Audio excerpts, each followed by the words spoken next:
Well, thank you, man. Thank you for taking the time, connecting across here east and the Olympic Park, between Badu Sports and the Trampery. Um, and yeah, I mean, obviously, we're big fans of what you guys do and have been for a long time now.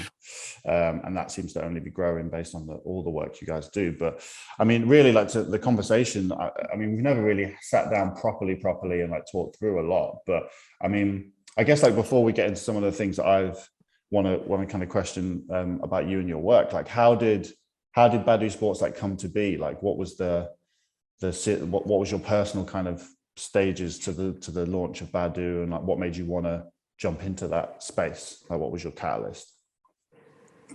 I think even looking back now, the first initial thing was very much do something to help young people to utilize the lessons that I personally learned from sports myself. And then as you move forward, you start to understand what those lessons mean, why it's needed, how it's needed, who needs to deliver it. And I think, and what is the purpose behind it? What's the outcome you want to achieve? What legacy do you want to leave with that? So I think the first initial mission of Badu was very much about like it's what sports does and what it actually allows you to do. Where is your first euphoria moment? Where's your first letdown? Where is your first I can't do this? Where is your first learning and then like immediately learning a skill and being able to apply it immediately because you can see that improvement of you. And I think sports does that in a way that allows everyone to have a place in that sport. And I suggest that's where it is. It's like you can see within systems and so on. If you didn't fit into a certain system, if you weren't this, then you almost don't have a belonging. And I think sports allows a belonging in any capacity for anyone, really. So the first part was very much that about supporting young people and families, but more or less just getting back to that excellence of sports and what it does for people. Yeah, for sure. I mean, my personal life, physical education has been a huge part of, growing up. And I feel like a lot of my finer character traits are stuff that I learned in teams, playing sports, or individually, like training, learning skills. And, I think that as a method to teach character and life skills, I think is huge. But I guess, how do you see that method of engagement, impacting on people like day to day through your practice? And like, what sort of impacts do you feel, I guess, it has like overall in terms of, obviously a big part of your work is in the Olympic Park, and obviously it spans out, of course, but how do you see that then, the stuff you do with the young people impacting, their kind of experience of being in an area and how they interact with it and give back? Like, how do you see that sort of wider picture as well? No, definitely, because I think there's been a massive regeneration here at the Olympic Park. There's a massive change and transition, and it's challenging and nerve-wracking for someone who, or people who just don't feel that sense of belonging or a bit apprehensive about coming to it. And it goes back to the element of sports. Every week you have to go and play against someone you don't know. You have to go to a different environment with a team and so on. So this is how always when we think about sports as a company, we very much dip into the very intricate aspects of that mental and not just the physical, but the mental aspects of what it lends to a human being as you're developing. And having to always play a new opponent or having to play a new team and having to go somewhere you're not sure about, how it lends itself to this place and this existing place with lots of new stuff being open and so on, and an amazing, innovative like space that's working. I believe for us is then builds them with that confidence, fills them with that capability, that resilience to kind of go, yes, it's new, yes, it's scary, yes, you don't feel belonging, but don't give up. Just keep coming to that space, keep understanding, keep being resilient, and utilize the tools. It's almost reminding them that you've faced this before. You've faced this a lot of times, and then that's what change does often to people. So remind them that that's just change, and you've done that often, and how you've adapted and how you've overcome certain situations within a sporting capacity. And you like, how can you do the same here? What are the things that will be thrown towards you? And I think that's how I always like to think about how we're linking it, how we are working on the park as well, but also trying to make sure that we make service and people here understand as well how we can also move better, how they can also move better to make sure that it's inclusive in that way as well. Yeah. Or more. It's inclusive now, but just more inclusive. Yeah. And I guess it's that mastery thing as well, right? With sport and skills. It's like, you kind of never, like, even if you're messy, like you like, even he'll have a game like where it's just like, I was just terrible, like, you know, and that's life, right? Like you could be the best at what you, or you've done everything you thought you were going to do, and then some days it just doesn't work. But that doesn't mean you give up. Like you say, if anything, it makes you learn the ability to come back stronger and never give up, as you say. And I guess with that side of things, you know, with, you do so much though, you know, it's sort of like physical education is one part, but it's like, you know, the community outreach on mentoring, obviously the holiday camps, like so much. Like how do you kind of see that, like education, community development, like how do you see those impacts like sitting together as a way to engage with young people versus maybe some of the other ways that exist that people tend to focus on more, maybe? I don't know. Yeah, that's a really good question. I think when I thought about it before, as well, as you're saying it now, it's almost surprising that hasn't always been the case. If that is, I'm almost like how are they separate, like in that aspect. And I think it's so, and it's true, like, because people don't see it that way. Like they think you either doing sports, you either doing education, you either doing community development, and you just think, well, if it's a holistic approach, sports allows that element of physical and mental health ability, and that subtle confidence in order to take on a challenge. And that challenge could be education, that challenge could be development, that challenge could be that resilience that you kind of build. And for us as an organization, we cannot just have you come and say you are just going to be a performing sports person. There's so much things about you that we need to understand that, well, within the world you're trying to participate in, there is so much of your mental ability that's needed here. And so therefore, that's where the education aspect comes into. If you're amazing at maths and understanding how numbers and things work, then you can be able, you're constantly like explain that maths is constantly working, communication is constantly working, that geography and history is constantly working often, because you're delving into iCads and you're trying to do a skill that somebody else did a year and a half ago. We would have all tried to score a goal or imitate some sort of legend that did something before. And that's history. We had to remember who they were, where they came from, what they did before, and that's all applying to learning. So for us in sports, we try to just break this down to young people and break it down to everyone, that without sports, you're kind of losing that ability to try and involve everyone and get them to start to subtly learn and enjoy learning as well. And the community development approach as well is that you cannot do this without understanding the community and its background and its challenges. You cannot put things in place or try to support them if you're not understanding where they're coming from and who they are and what they need at certain points. We always think like a class of 30, 15 of them will learn differently to the other 15, or 2 might not even get what you're saying through that means of way. So you have to find a different way. So, and everyone will finish and might start at the same place, but finish at a different point, or might start from a different perspective. So for us in those education, community and sports, it should in our mindset, when people always ask, one of the difficulties for us when we're trying to like get people to fund us or support us in a certain way, it's like almost trying to separate to them, and we've had to come to a point where like, well, we're not going to. If you don't understand it and why it's needed, then we shouldn't be working together, because it's like there is no legacy of its development if you're not working that way round.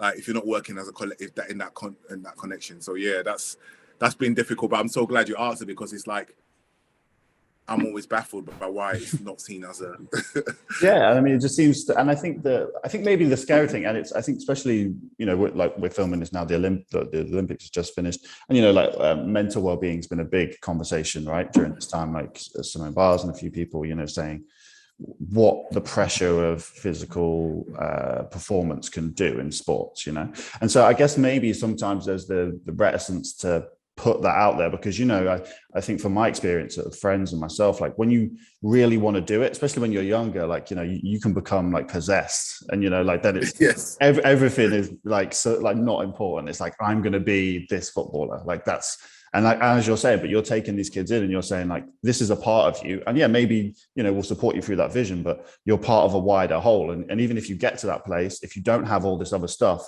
you're going to find it very hard to exist in that world without this space. And like, but do you feel like the young people you're working with in terms of health, like mental well-being and things like that, is that something that comes up has started to come up more over the like 10 years you've been doing this now? Like, is it more front and center, or is it still kind of a touchy subject? Like, how do you kind of approach that side of things?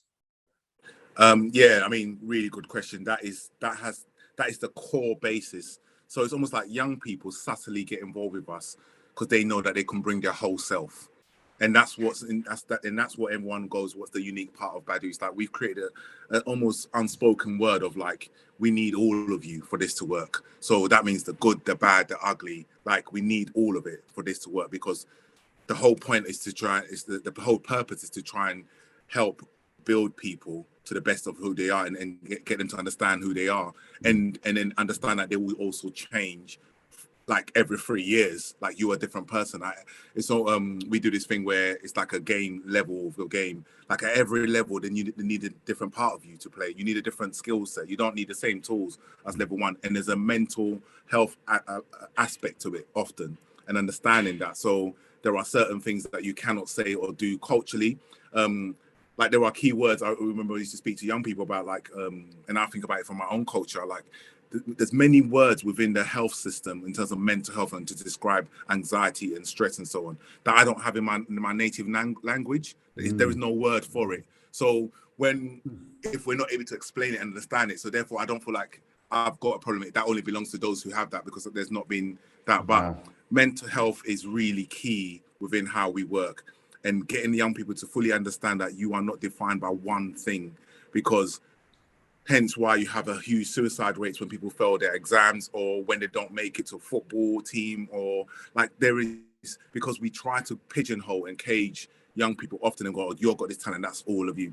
That is not. There's so many things about them. And I think when you see the top athletes get to a certain age and the mental health aspect kicks in, because there's so much more in life they're starting to recognize. And then there's a fear now going, oh my gosh, if I don't win this gold, or if I don't do this, is this all I am? Is this the only way I'm going to understand what love is? Is this all that means? And we then talk about, well, we know what then happens with young people trying to look for love and acceptance because they think they need to be defined by one thing. And so for us at Badu, it's developing the whole person. It has to be a holistic approach. And then, like, we work with a lot of young people, but what people don't understand is how in-depth we work with their families as well, because there is aspects of understanding where they're coming from and understanding their family and culture, and bringing that along the journey, because that's part of them, whether we like it or not. So yeah, like, I'm so glad you've asked that question, because mental health is something that, even for me, figuring it out, like, that is a real thing, even as a leader. And when we have our meetings, our mentor meeting, and the young people ask me, how are you doing today? I'm like, I'm struggling, this week. Like, it's really tough. I'm not even sure about me at the moment. And making that such a normal thing, they're going, like, you're like a director of an organization. You're this person that we all look up to, and you're saying you're just not feeling great. And making that a normal thing to kind of go, but it doesn't mean that I don't have superpowers. It just means right now my superpower needs a little bit of a break. Right now it's just not at point. Maybe I don't believe in it enough, and I might need a pick-me-up, or I might need a break. And this is what sports allows us to do often as well as a company. And I keep going back to sports, but it's like, at every moment when you're not playing right, or you're not having a good game, like you've discussed, or you're not feeling yourself, it's the aspect of you remembering that there's so many things about you, and you not being able to do that doesn't define you, and then almost going back to the basics. And going back to the basics is going back to who you love about yourself, what you loved about what you got involved with, and then we start again. So yeah, like, honestly, you can tell how passionate I am about mental health and its core. I love that idea so of, like, to, you talk about that, when people always go, like, I want to be like you, man, like, that kind of thing, and you're saying, like, look, yeah, but, like, on that day, it's like, I'm like you say, that I'm going through it, like, thing, and I think we don't see that enough from our heroes, right? We just see and I guess that's the internet and social media and stuff, and that's the language of the kids, right? It's this front and center image, and then there's, like, reality behind it, but we just don't talk about that. But then if you're like, if they're seeing someone like you, and I think that the idea of, as well, them going back to their families, and taking these learnings back, like, whether it's a younger brother, or it might even be their father who just hasn't been able to communicate like that, like, because it just wasn't his generation's way of doing it. I think these 100%. things, yeah, I imagine you've seen that so much, right? 100%. And I like the way that you put in the father aspect of it, because particularly men, there's an expectation of who you're supposed to be. So anything that shows weakness means your manhood is questioned. Do you actually fit in if you're going to show any sign of weakness? And we think about fathers and our parents and our fathers now and what they had to have almost gone through. So it's really tough. So one of my biggest interests with like boys and particularly young black boys is to almost like, you don't have to portray this or be this thing that every world is expecting you to be. You can just at certain points, if you're 14 and you want to be a 14-year-old child, be that. If you're 10 and you don't have to be anything else than that child in that moment, because the world is already gonna swallow you up. But also our fathers, like, they had no room, like zero room to even like comprehend some of the privileges. And I always say that we have at the moment, even now. And I'm hoping that our children will have more of a room to do that as well. But it's definitely really important that when we're teaching the young people as well, like that they have the tools, like you said, to even almost look at their parents differently to what society's trying to explain to them. Because there is trauma, and there is, my dad's not doing this, your dad's doing it, my mum does this, and then you just go, no, actually my mum is doing the absolute best that she can, or my dad is actually a superstar. Like from how I'm looking, and then maybe they might say it to them, and it makes a massive difference. So yeah, like I'm so glad that you touched on to. I'm so glad you get it in terms of like adding the parental and the network aspect to it, because it doesn't work without the other. Every single one of us wants love and acceptance from our parents, no matter how good or bad they are. Whether like everyone, or we can say, oh, we hate them, like whatever, but the minute they turn up, there is something that changes within you. Yeah, it hits go you. back to the child, literally. 100%. And have you found it? No, go. Oh, sorry, go on. You're right.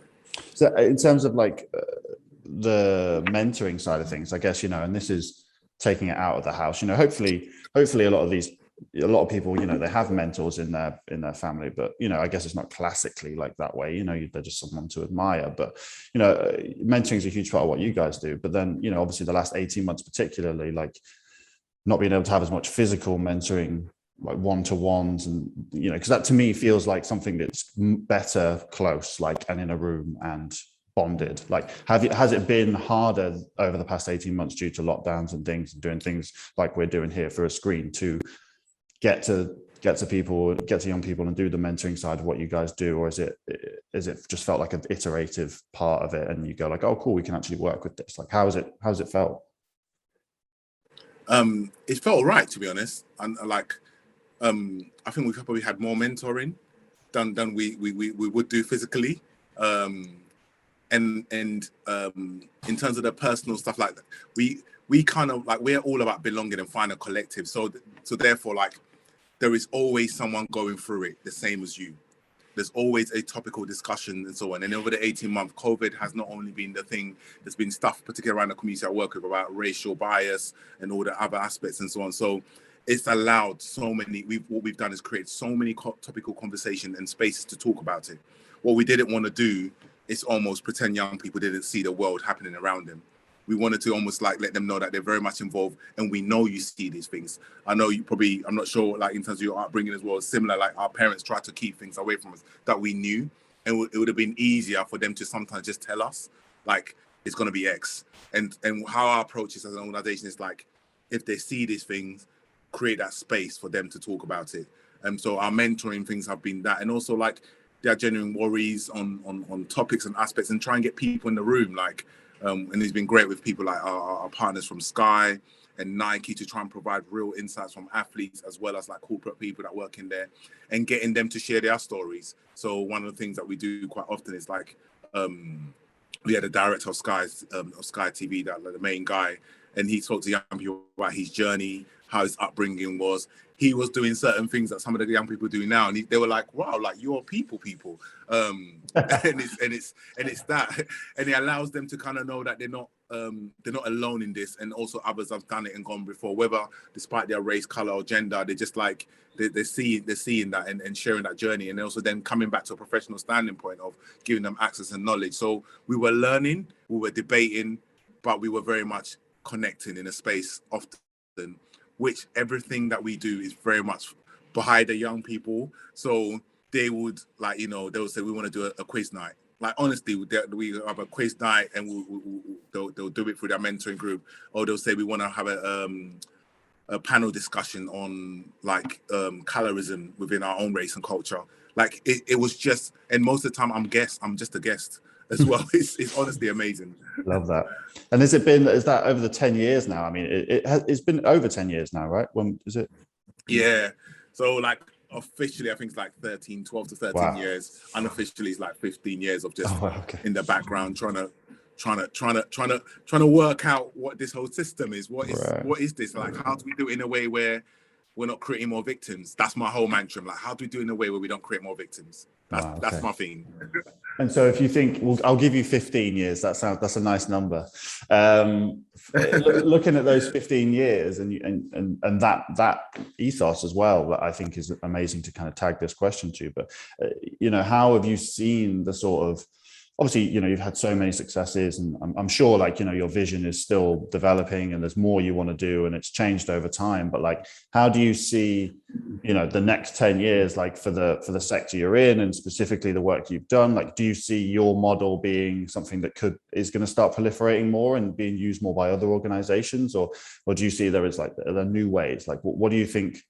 What do you think the most positive or the most areas that would have the most positive change looking kind of forwards?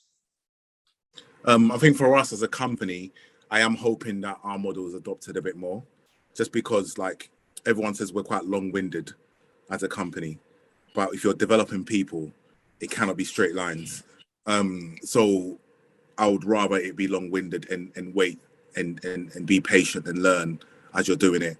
And also like for us, we are so careful about how we speak about our community and the people that we're trying to serve. And I use the word serve, we're just here to serve them because they are amazing. And so we like, how we work with like not, and I go back to not creating victims, that they are not victims, they are opportunities, they are like the most brilliant people, and we have a privilege, we are actually privileged to be part of their world and their journey. And that's what we want to try and get more organizations to try and understand. I know it's funding don't really want to talk like that way, and we understand that not many like funders or statisticians want to hear that, because they need it to be deprived, they need it to be disadvantaged, they need it to be blamed, they need it to be this. And where we're saying we need them to be seen as people and as human beings first, and then we can get to work and have the privilege. Also, I think for us as an organization, it's always bringing that excellence approach. Maybe I'm probably thinking about this now. I woke up the other day just feeling really like sick and tired of always being approached to work with young people in around the poverty and crime aspect of things. I'm always getting that, and I'm like, wouldn't it be amazing that a Black-led organization can stand in front of young people from its own demographic and offer them the opportunity to go Loughborough or to do something else? So rather than coming to tell you the woes and the dangers and the concerns that you already live in and exist in, like, why can I kind of tell you an opportunity of how you can knowledge that you didn't know, like, and how to make your dreams possible, and tell you about the dream, but also show you about the hustle on the side that you need to do in order to achieve that dream.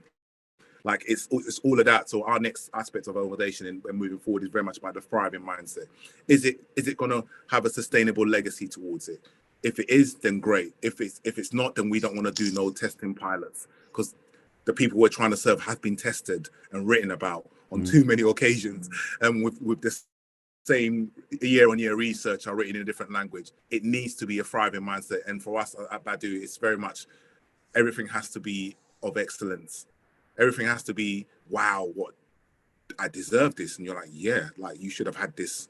Your parents should have had this, but you're getting this. This is where you're going to work. And that's why we're based at Heries and Plexo. But these were some of the reasons we needed to be in a space of opportunity and inspiration at a consistent basis, that when young people come to our place or come to their place now, there is no feeling like appreciative of it or so on, which is it's like this is where I should be. This is where I should be working towards. This is my space as well, and I belong here.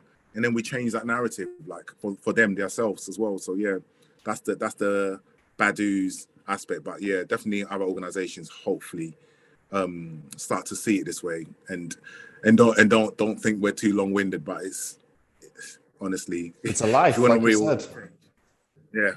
Yeah. And I mean, I guess to sort of, just kind of in closing, I guess, and I think I saw it was, I don't know if it was here or something. I remember seeing a tweet and it was like you were talking about the Olympic Games and maybe the effect that might have on opportunities for, I think you said you were worried when you before the games that what kind of impact this might have on opportunities for people in the area that were, obviously priced out, removed, however you want to kind of look at it. But like, now that you have, embedded in the area, done so much work in the area, like so much incredible work in the area, like how do you see this area now post Olympics? Like, has that feeling completely gone in you? Like, or do you still feel a bit of that kind of energy, or and what's the kind of, as this landscape, because as like the past year it's changed so much, even still, like it's just houses left, right and center. Obviously you've got the East Bank, it's not over, right? So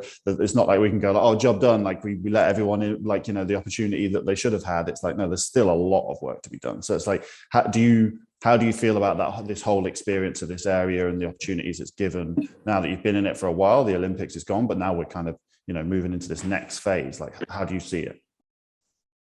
I think the area is like developing at such a rapid rate, as you said, and every time I have to kind of check where I am still, like, even though I'm here every day, which is amazing. And I think the opportunities are amazing.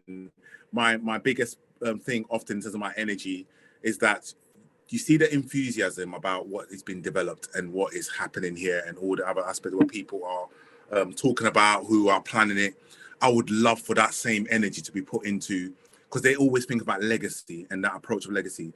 If we put that same energy into, or even not even the same, like a 15-20% of that energy into the same about how we properly include, like, then is that, and there is that parity, there is that thing. I just think there's an energy about it that can, I think what they're doing is really good. And I think there are lots of like good things that are happening, but I also believe that there is like a long-term approach and an investment into time of how, because you're trying to bring people who don't like into a space where you've built and invited them, which is fine, but the energy needs to be, I think there's something about the energy that I feel could be more. It could be more like more open, a bit more of coming to our space, a bit more of patience and understanding, a bit more of just constantly being open. I'm just looking at in terms of how we engage with families and young people, and it's the consistency of how we do it and the reasons why. And it cannot just be about tick boxes. It's will be more about like how we behave. And also on the last point of that is, how do the people that are in charge, what are they learning about what they know about the area? Because they come from a very corporate and solution type of thing, which is excellent. But now that it's built, what do they need to relearn about how to engage? Because I think that's the thing. I think there's a learning that not the people you're trying to serve, but I think the people that are in charge, or who are the I don't know what they call them, custodians of this and so on. Like, what do you need to do about the space that you have in order to try to support others from coming in? I think that's the learning that I would love to see a bit more, because that way, that brings a whole different idea, which I don't really know all the ideas, but I just think once you put yourself into another situation, you start to come up with things that you're like, actually, how would I feel in this space? What can I do in this space? Or who should I put in charge of this space? Or like, it's just that. It's just that, I think. Amazing. Well, I mean, work to be done, man. I mean, I feel like you're doing the good fight, and you always have, and so will we. Hopefully, continue to do it with you. But I think that's the way right now. It's all kind of built and it's there. It's like now you're in, like, sink roots in, and by doing that, you've got to know the history. You've got to know everything that came before, what's going to come forward. Like, we're changing as a society. You haven't just got to do what it was. It's like, let's do it better. Like, and let's really push it forward, right? And I think there's so much opportunity, as you say, due to the nature of the scale that's happened here now. So it's like, harness that, right? And the fact you're in it, the way you guys are in it, I think makes the opportunity for that to happen much higher, thankfully.